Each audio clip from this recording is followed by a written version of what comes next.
தளபதி விஜய் சமீபத்தில் மக்கள் மன்ற நிர்வாகிகளை கடந்த நவம்பர் மாதம் சந்தித்ததாக தகவல்கள் வெளியாகின. இந்த நிகழ்வின் போது கருப்பு நிற ஸ்டிக்கர் ஒட்டிய காரில் வந்ததற்காக நடிகர் விஜய்க்கு அபராதம் விதித்திருந்ததாக கூட போக்குவரத்து காவல்துறை அறிவிப்பு வெளியிட்டிருந்தது. அப்படி பரபரப்பு சம்பவங்கள் அரங்கேறிய நிர்வாகிகள் சந்திப்பிற்கு பிறகு இன்று மீண்டும் பனையூரில் உள்ள தனது அலுவலகத்தில் மாவட்ட நிர்வாகிகளை விஜய் சந்திக்க இருக்கிறார் என்ற தகவல் வெளியாகியுள்ளது.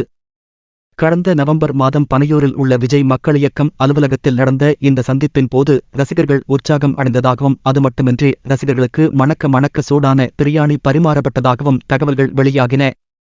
இந்த நிலையில் இரண்டாம் கட்டமாக தற்போது மீண்டும் விஜய் மக்கள் இயக்க நிர்வாகிகளை விஜய் இன்று சந்திக்க இருக்கிறார் என்றும் விஜயை சந்திக்கும் நிர்வாகிகளுக்கு மணக்க மட்டன் பிரியாணி தயாராகி வருவதாகவும் தகவல்கள் வெளியாகியுள்ளன.